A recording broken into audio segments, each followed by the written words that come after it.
Have you ever spent 3 hours deciding what to order at a restaurant? Not because you're indecisive, but because your mind automatically calculates nutritional content cost-benefit ratios, environmental impact of each ingredient, and the psychological implications of your choice on the server's perception of you while everyone else just orders and enjoys their meal. Have you ever been unable to enjoy a movie because you're simultaneously analyzing the cinematography, deconstructing the narrative structure, questioning the director's ideological assumptions, and predicting every plot point 3 scenes ahead, while your friends are simply entertained? Have you ever killed a relationship, not through any action, but through infinite analysis, overthinking every text message, decoding every facial expression, running probabilistic models of future scenarios, until the spontaneity and joy that made the relationship work in the first place has been dissected into meaninglessness? This is not just overthinking. This is the curse of analytical intelligence, the inability to experience anything directly, because your mind insists on processing everything through layers of interpretation and deconstruction. You cannot simply be. You must always understand, and understanding paradoxically destroys the experience itself. Michael knew this prison intimately. He was 35 years old, worked as a data analyst, held 2 advanced degrees, and could explain in precise detail why he was unhappy. That explanation didn't make him less unhappy. In fact, the more he understood the mechanisms of his own dissatisfaction, the more trapped he became. It was like being a mechanic who can diagnose exactly what's wrong with the engine, but lacks the tools to fix it. Except the engine is your own mind. The tools don't exist. Philosophers call this the paradox of self-awareness. The more conscious you become of your own mental processes, the more those processes become compromised by that very consciousness. It's like trying to examine your own eye. You are simultaneously the observer and the observer, and this creates an infinite regress that leads nowhere but deeper into abstraction.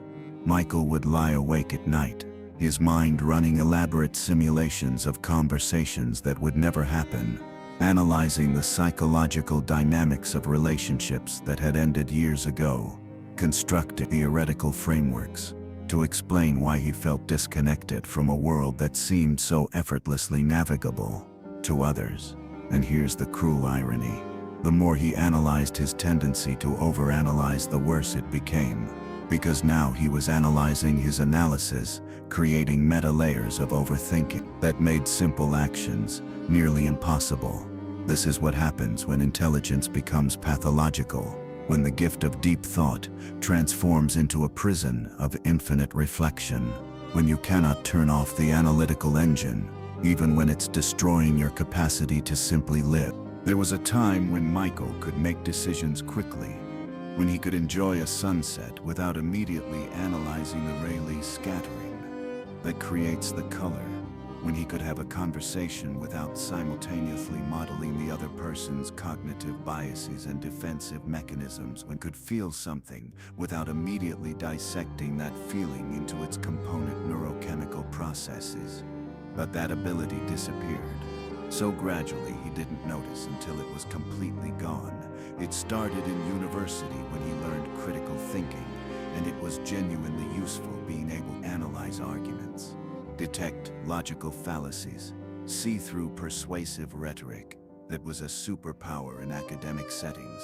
Then came statistical thinking, and suddenly he saw probability distributions everywhere, risk calculations, expected value computations, Bayesian updating of beliefs. This made him better at making certain kinds of decisions, but it also made spontaneity nearly impossible. Because how do you be spontaneous when your mind automatically runs Monte Carlo simulations of potential outcomes? Then came psychological knowledge, and this was perhaps the most damaging, because once you understand cognitive biases, defense mechanisms, projection, transference, attachment styles, you can never unsee them in yourself and others. Every interaction becomes a psychological dissection. Every emotion becomes suspect. Is this real, or is it just my confirmation bias seeking patterns that aren't there? Is this genuine connection, or just my attachment style recreating familiar patterns? Am I actually attracted to this person, or am I just experiencing oxytocin release that my rational mind is post hoc rationalizing as attraction? And here's what makes this particularly insidious. Each layer of knowledge was supposed to make life better. Critical thinking protects you from manipulation. Statistical thinking improves decision-making. Psychological insight enables healthier relationships. But when combined and applied relentlessly to every moment of existence, they create a mental state where direct experience becomes impossible. You cannot simply enjoy, you must first verify that your enjoyment is legitimate, that it's not based on some cognitive distortion, that you're not being manipulated by clever marketing or social conditioning. Michael noticed this most acutely in his relationships. He would go on dates, and instead of being present, instead of experiencing the moment, he would be running background processes, analyzing conversational patterns, looking for red flags, calculating compatibility metrics, predicting long-term viability, and his dates could feel it. They could sense that he wasn't really there, that some part of him was always observing, cataloging, judging, and they would pull away, not because he did anything wrong, but because connection requires presence, and analysis destroys presence. You cannot simultaneously experience something and analyze your experience of it. The act of observation changes what is being observed. And nowhere is this more true than in human consciousness. Psychologists have a term for what Michael was experiencing. They call it analysis paralysis. But that clinical term doesn't capture the existential weight of it, doesn't convey what it feels like to be so intelligent that intelligence itself becomes your primary obstacle to functioning. The intelligence trap works like this. The more cognitive tools you acquire, the more your brain automatically applies them. The problem is that most of life's important decisions and meaningful experiences are not amenable to pure analysis. Love cannot be reduced to compatibility algorithms, cannot be calculated through utility functions. Happiness does not emerge from optimal decision-making. Yet the analytical mind tries anyway, because that's what it knows how to do. It's like having a hammer and seeing every problem as a nail, except the hammer is sophisticated analytical thinking. Most of life's problems are not nails. They're complex, ambiguous, emotionally laden situations that require intuitions, spontaneity, and the courage to act without complete information. But the over-analytical mind cannot do this. It needs more data, more time, more consideration. It needs to examine the problem from every angle, construct multiple scenarios, weight probabilities, and this process never ends because there is always more to consider, always another variable to account for, always additional uncertainty to reduce. Philosophers throughout history have recognized this paradox. Kierkegaard wrote about it, calling it the sickness unto death, the condition of being so self-aware that you become paralyzed. Nietzsche warned against it, saying that he who has a why to live can bear almost any how, but the over-analytical mind gets stuck asking why endlessly, dissecting purpose until it dissolves into meaninglessness. Sartre described it as bad faith, the tendency to treat yourself as an object, to be analyzed rather than a subject who acts and chooses. Michael experienced this trap most painfully, in moments that should have been simple. A friend invited him to a party.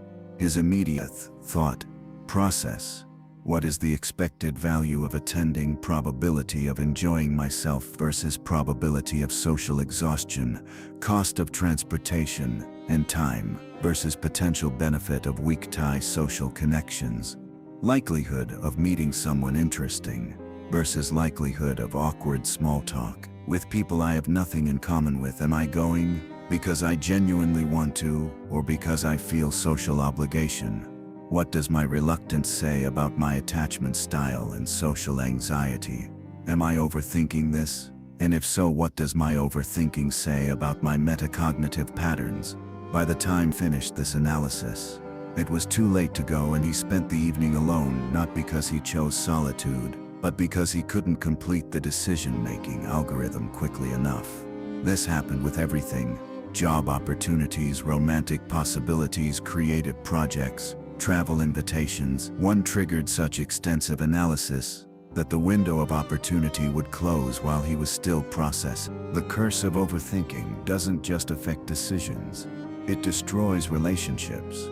Because relationships require a kind of unreasonable commitment, a willingness to choose someone despite incomplete information, despite uncertainty, despite the knowledge that all relationships involve risk, potential pain.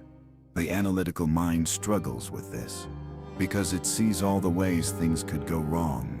It catalogs previous relationship failures, extracts patterns, calculates probabilities of repeating those patterns. It sees how current behaviors might indicate future incompatibilities, recognizes that the neurochemical cocktail of early romance inevitably fades, leaving only compatibility or incompatibility beneath. And knowing all this makes it nearly impossible to surrender to the experience, to be vulnerable to risk, being hurt again. Michael had destroyed 3 potentially good relationships this way, not through any dramatic action, not through betrayal or cruelty, but through relentless analysis. His last relationship ended after 8 months. She was kind, intelligent, emotionally available. Everything looked good on paper. But Michael couldn't stop analyzing: was her attached style truly secure, or was she displaying anxious tendencies masked by adaptive coping mechanisms? Was the frequency of our communication optimal?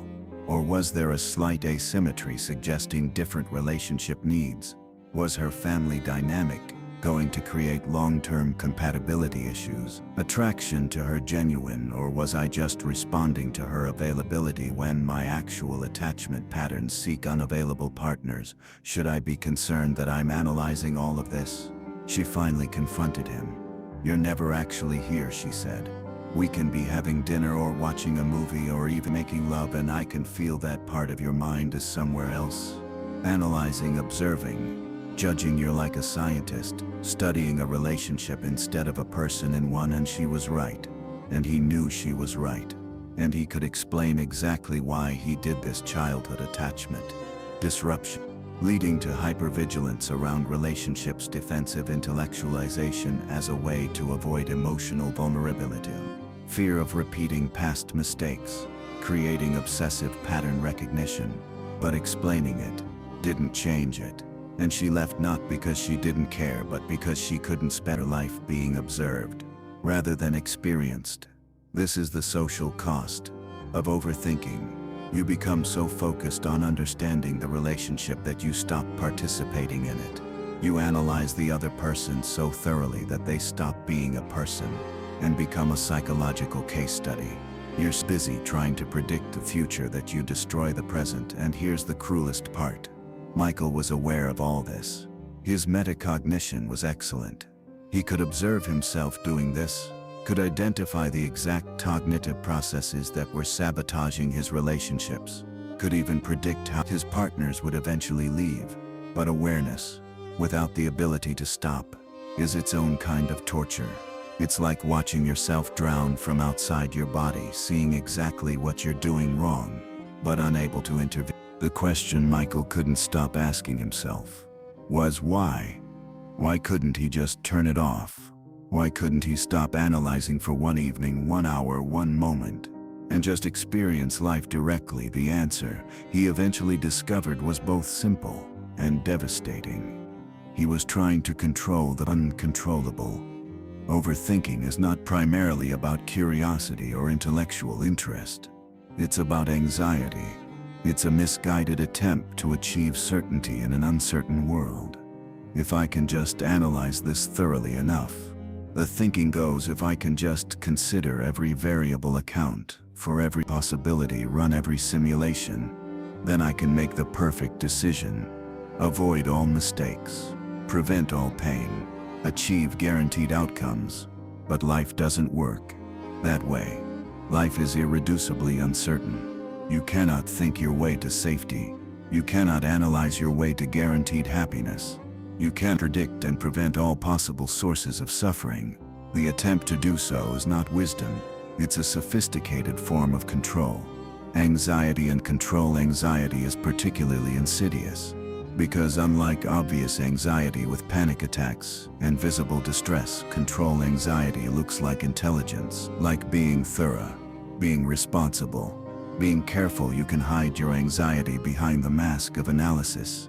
And because society values analytical thinking, because we're told that thinking more deeply is always better, you receive positive reinforcement for what is actually a maladaptive coping mechanism. Michael traced his own overthinking back to childhood. He grew up in an unpredictable household.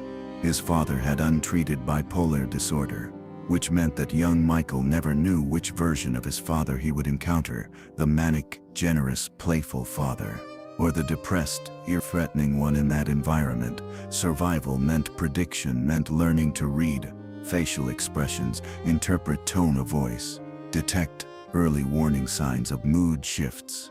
Young Michael became hypervigilant, constantly scanning for data, constantly analyzing, constantly trying to predict and prevent his father's mood changes, because that was the only form of control a child has in an uncontrollable situation. And it worked well enough. He became very good at prediction, at analysis, at mental simulation. These skills helped him survive a chaotic childhood, helped him excel in school, helped him build a successful career. But the cost was that he never learned how to turn them off. The hypervigilance that was adaptive at age 8 became maladaptive at age 35. The constant analysis that once protected him now imprisoned him. He had optimized for prediction and control in an environment that required. But now he lived in a different environment, one that required vulnerability, spontaneity, acceptance of uncertainty. And he couldn't adapt, because his entire cognitive architecture was built around avoiding uncertainty through analysis. This is true for many overthinkers. Their intelligence isn't the root problem. Their intelligence is a tool that anxiety recruited to serve its agenda. And once anxiety has control of a powerful analytical mind, it creates an almost unbreakable loop. Analyze to reduce uncertainty. Discover new sources of uncertainty. Analyze those. Experience anxiety about overthinking. Analyze the anxiety about overthinking. And on until you're trapped in infinite regret. One of the most seductive traps for the overthinking mind is the belief that more information will resolve uncertainty. If I just learn more, Michael would think, if I just read one more article, study one more framework, consider one more perspective, then I'll have enough information to make the right decision. But this is a fundamental misunderstanding of how complex decisions work in reality. There is a point beyond which additional information does not improve decision quality, and in fact makes it worse. Psychologists call this the paradox of choice. When options and information multiply beyond a certain threshold, decision quality decreases, and decision satisfaction decreases even more drastically. Because now you're aware of all the alternatives you didn't choose, all the possible outcomes you're missing, all the ways your decision might be suboptimal. Michael experienced this most acute when trying to make a career change. He had been a data analyst for 8 years and felt increasingly disconnected from the work. The obvious solution would be to find a new career. But which one? He started researching and couldn't stop. He created spreadsheets comparing different career paths, average salaries, growth trajectories, required skills, barrier to entry, work-life balance, intellectual stimulation, social impact. He took personality assessments, career aptitude tests, read hundreds of articles about different industries, created decision matrices with weighted criteria. But the more information he gathered, the more uncertain he became, because every career path had advantages and disadvantages. Every choice meant foreclosing other possibilities, Every option had risk, and he could see all of it simultaneously. 6 months into his research, he was more paralyzed than when he started. He knew vastly more about different career options, but this knowledge didn't empower him. It imprisoned him, because now he understood opportunity costs in excruciating detail. He could see the specific ways every possible choice was suboptimal.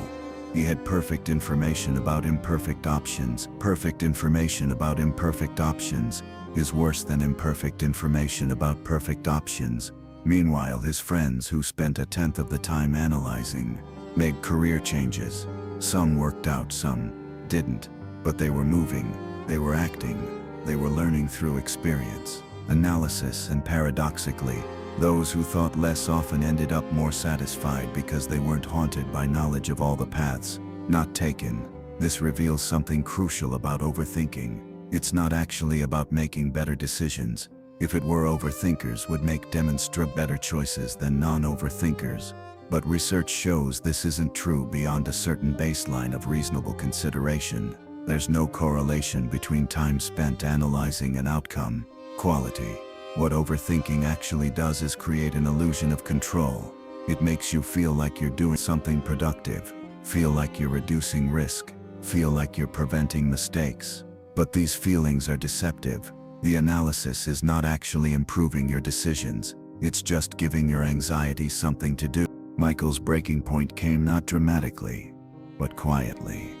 He was at his local coffee shop, a place he went every Saturday morning following a routine that required no analysis. Order the same drink, sit in the same corner, read for an hour, then leave. Simple, repeatable, comfortable.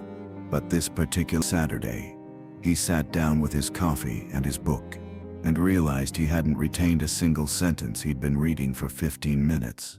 But his mind had been elsewhere, running its usual background processes, analyzing a conversation from 3 days ago, rehearsing a future discussion that would probably never happen, deconstructing his own mental state. And he suddenly felt exhausted, completely bone deep. Exhausted, not physically, but mentally. His brain felt like a computer that had been running complex calculations for years without rest. Overheated, overstimulated, on the verge of critical failure. And in that moment of exhaustion, something cracked. Not a breakdown exactly, but a realization, a moment of devastating clarity that cut through all the analysis, all the frameworks, all the sophisticated thinking. I'm not smarter than everyone else. He realized, I'm just more anxious, and I convinced myself that my anxiety is intelligence. I've mistaken compulsive analysis for deep thought. I've confused the inability to stop thinking with having profound things to think about. This recognition was both liberating and humiliating. Liberating because it meant the problem might be solvable. If it was anxiety-driven rather than intelligence-driven, then there were actual interventions that could help. Humiliating because it meant years of thinking he was cursed by his own brilliance were actually years of being controlled by fear. This is a crucial turning point that many overthinkers eventually face, the moment when you realize that your overthinking is not a sign of intelligence. It's a symptom of anxiety. And anxiety by definition is not rational. Anxiety doesn't respond to analysis, doesn't resolve through more thinking, doesn't improve with more information. Anxiety feeds on the things, grows stronger with them, uses your intelligence against you to perpetuate itself. And here's what makes this realization so difficult to accept. We live in a culture that valorizes analytical thinking, that tells us thinking more deeply is always better, that celebrates rationality and intuition and emotion. So when your thinking has become pathological, when analysis has transformed from tool to trap, you've been conditioned to double down on it, to think your way out of overthinking, which of course doesn't work. It's like trying to extinguish a fire by pouring gasoline on it. Also happens to be highly refined gasoline that you've carefully analyzed for optimal combustion properties. After his realization in the coffee shop, Michael started something that felt profoundly uncomfortable. He started practicing not knowing. He started deliberately choosing without having complete informations, started acting before finishing his analysis, started letting questions go unanswered. This was terrifying for him. His entire identity was built around being the person who thought things through, who considered all angles, who made informed decisions to act without complete analysis. Felt reckless, irresponsible, like voluntarily making himself stupid. But he tried. He started small. When choosing what to order at a restaurant, he gave himself 30 seconds to decide not, because 30 seconds was some optimal decision-making window, but because 30 seconds prevented his usual analytical spiral at first. This was almost painful. His mind would start its usual process, calculating nutrition content, comparing prices, mentally reviewing online reviews, and then the timer would end, and he would force himself to just pick something. And here's what he discovered. The meal was fine. Sometimes it was great. Sometimes it was mediocre, but it was never the catastrophe his anxiety predicted or result from insufficient analysis. More importantly, the experience of eating it was better because he wasn't simultaneously analyzing whether he'd made the right choice. He was just eating, tasting present. This seems trivial, choosing lunch without overthinking, but for Michael it was profound because his anxiety had denied you can make decisions without exhaustive analysis. And the world doesn't end. You can choose imperfectly, and life goes on. Uncertainty doesn't kill you. He started expanding this practice to bigger decisions. A friend invited him to a weekend trip. His usual process would have been hours of analysis, checking weather forecasts, calculating costs, researching activities, analyzing whether this friend group was really his people, whether he'd enjoy it, whether the investment of time was optimal. Instead, he took a breath and said yes without analysis, just yes, and went, and it was fine. Some moments were great, some were boring. Overall, it was an experience, neither optimally planned nor catastrophically bad, just human, and that was enough. Slowly, Michael started to understand something profound about human functioning. We are not designed to optimize, designed to satisfy. A term from decision theory, meaning to make decisions that are good enough, rather than perfect. The overthinker's mistake is trying to optimize everything, trying to find the perfect career, the perfect partner, the perfect life path.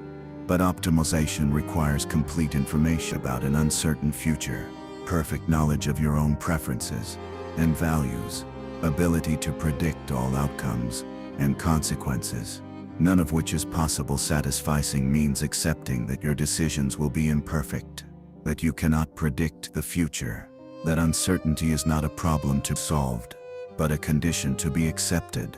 And paradoxically, accepting this limitation often leads to better outcomes, because you spend less time analyzing and more time acting, learning, and adjusting. Michael wasn't cured. His analytical mind didn't disappear. He still had moments of paralysis, still caught himself spiraling into overthinking, still struggled with uncertainty, but he had a new tool, the ability to notice when he was overthinking and to consciously choose to stop. Not because he'd resolved all his questions, but because the questions were unresolvable. Because some things cannot be through, only lived through. Because sometimes the right answer is there. Is no right answer, just choices and consequences, and learn. As Michael learned to live with uncertainty, rather than analyze it away, he started to reflect on a deeper question. Was his intelligence actually intelligence? Or had he been confusing anxiety-driven hypervigilance with genuine insight, confusing analysis, paralysis with deep thought, confusing inability to stop thinking with having something worth thinking about? This is an uncomfortable question for anyone who has built their identity around being smart, around being the person who sees what others miss, who thinks more deeply, who understands complexity. Because if you're overthinking actually anxiety disguised as intelligence, then what does that say about your intelligence? The answer Michael came to was nuanced. Real intelligence is knowing when to think and when to act, when to analyze, and when to trust intuition, when to question, and when to accept. Wisdom isn't about thinking, nor it's about thinking better, about applying the right cognitive tool to the right situation. Intelligence without wisdom is just sophisticated stupidity. It's like having a powerful microscope and using it to examine everything, including things that don't require microscopic analysis. You can use the microscope to study the molecular structure of your morning coffee, but this doesn't improve the coffee, it just prevents you from enjoying it while it's hot. The truly intelligent person, Michael realized, is not the one who analyzes everything, but the one who knows what deserves analysis, important decisions, complex problems, novel situations. These benefit from careful thought. But most of life doesn't fall into these categories. Most of life is routine choices, simple pleasures, spontaneous connections, moments that should be experienced, not examined. And applying analytical intelligence to these domains doesn't optimize them, it destroys them. You cannot analyze your way to joy, you cannot think your way into love, you cannot deconstruct your way to meaning. These things require a different faculty, something closer to wisdom or intuition, or simply the courage to experience without understanding. And here's the painful truth. If you're intelligent enough to overanalyze, you're intelligent enough to recognize what you're doing, which means the overthinker doesn't have an intelligence problem. They have a courage problem. They lack the courage to act with uncertainty, the courage to be vulnerable, the courage to experience without the protection of analysis. They use their intelligence as a shield, and that shield has become a prison. The year after his realization in the coffee shop, Michael's life looked different. Not because he had become less intelligent, but because he had learned to be selectively intelligent. He still worked as a data analyst, still read philosophy, still enjoyed intellectual discussions, but he no longer applied analytical thinking to everything indiscriminately. When he was with friends, he practiced being present, listening without simultaneously signalizing conversational dynamics. When he was in a relationship, he practiced experiencing his partner directly, rather than running constant psychological assessments. When faced with uncertainty, he practiced sitting with it, rather than thinking his way to false certainty. And something unexpected happened. The less he analyzed, the more he actually understood. Not intellectual understanding, but the deeper knowing that comes from direct experience. Understood his girlfriend better by listening to her without diagnosing her attachment style than he ever did through psychological analysis. He understood himself better through meditation and simply observing his thoughts than through endless introspection. He understood what made him happy better by trying things and noticing how he felt than through theoretical frameworks about happiness.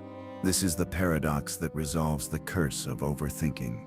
Real understanding comes not from more thinking, but from less thinking, combined with more experiencing.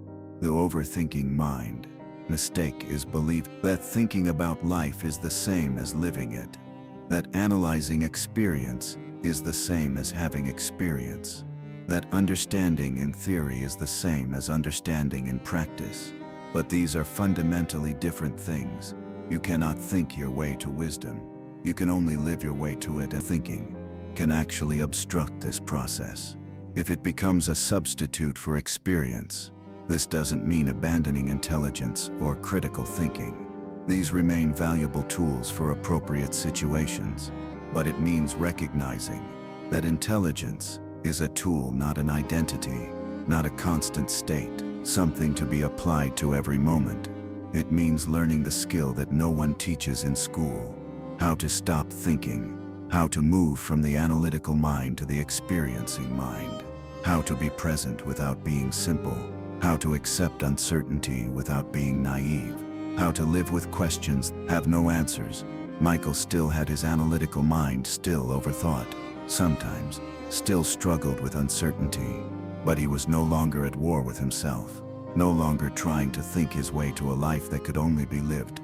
And when people asked him for advice when they came to him, paralyzed by their own overthinking, he would tell them this: your intelligence is not your enemy, but your relationship to it might be. You don't need to become less intelligent. You need to become more human, and being human means accepting that some things cannot be thought through, only felt through, that some questions have no answers, only choices and consequences, that sometimes the smartest thing you can do is stop thinking and just